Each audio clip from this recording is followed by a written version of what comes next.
इमारत में तो कहीं और है, ना पार्किंग है, ना वकीलों के लिए पार्किंग जगह है, ना जो लिटिगेंट्स हैं उनके लिए है, जजेस के लिए सही तरह से बैठने की जगह नहीं है, और खर्च और ये सब किराए पे हैं।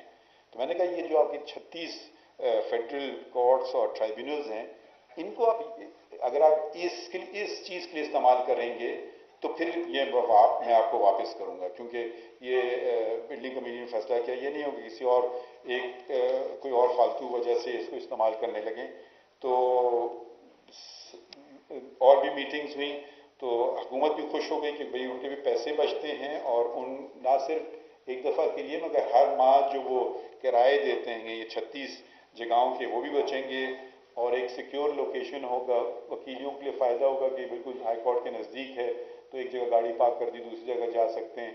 तो हर लिहाज से हमने देखा कि इसका कोई मनफी कुछ नहीं है, सब फ़ायदे ही फ़ायदे हैं। तो इंशाल्लाह अभी हम कह रहे हैं कि उनको जल्दी करें अब, क्योंकि हम उसको वापस ले लेंगे।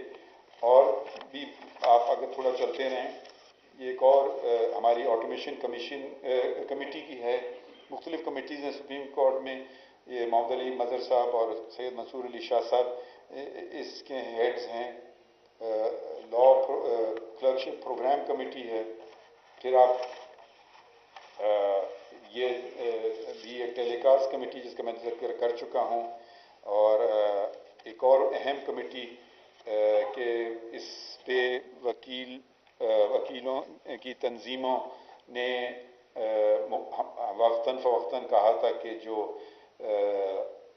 जज नॉमिनेट करने का जो सिलसिला है कि वो जुडिशल कमीशन ऑफ पाकिस्तान जो नाम भेजे उनके पास, ये उससे खुश नहीं थे। तो हमने कहा इस मसले को हम हल करने की कोशिश करते हैं, और ये कमेटी तश्कील दी गई है, और जल्द ही इस कमेटी ने काफ़ी काम किया है, और इस पर भी इंशाल्लाह हम जो मेरे ख्याल में ये वकीलों की तंजीम या और अदलिया में ऐसा कुछ फ़र्क नहीं है, अगर एक ही हदफ हो, और वो हदफ है कि लोगों को अच्छे जजेस अपॉइंट किए जाएं जो काम करना चाहते हैं, जिनका रेपुटेशन अच्छा है, जो कानून अच्छी तरह समझते हैं। तो इसमें मेरे ख्याल में दो कोई राय नहीं हो सकती हैं। तो एक दूसरे को शक की नज़र से ना देखें, मगर एक दूसरों को समझें कि हाँ ये भी हमारा हाथ बटाने आए हैं। तो ये कमेटी ने इसी तर्ज पे काम किया है। इंशाल्लाह इस पे भी आपको आगे चल के हम बताएंगे। फिर अगला है हमारे कुछ इंटरनेशनल इंगेजमेंट्स होते हैं, कुछ उनका तस्करा है कि आप लोगों को पता चले कि ये कुछ और भी जजेस को करना होता है, क्योंकि दुनिया से हम अलग नहीं होना चाहते हैं, दुनिया में रहते हैं, वो हमसे सीखते हैं, हम उनसे सीखते हैं, तो जजेस के लिए भी बेहतर है। फिर हमारे कुछ लोकल फंक्शंस हैं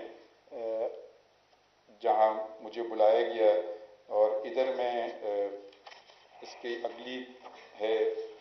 अब कई कवानीन पाकिस्तान के, ये आप देखेंगे यूनिवर्सिटीज़, आप सोचेंगे यूनिवर्सिटी से हमारा क्या ताल्लुक़ है। कई कवानीन पाकिस्तान के जिसमें लिखा गया है कि चीफ जस्टिस या उसका नुमाइंदा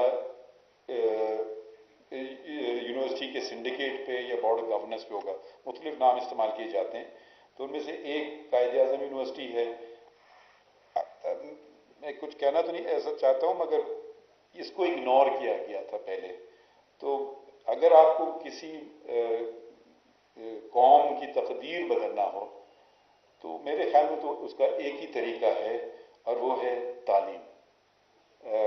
तो अगर तालीमी इदारे बेहतर हो जाएं तो इसके और भी बहुत फ़ायदे होते हैं।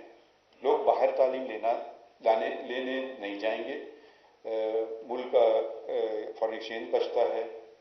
ना सिर्फ ये, बल्कि बाहर वाले लोग भी पाकिस्तान की तरफ आ सकते हैं कि यहाँ के तालीमी इदारे जो हैं उनके मयार बहुत अच्छा है, तो आप फॉरेन एक्सचेंज कमा भी सकते हैं।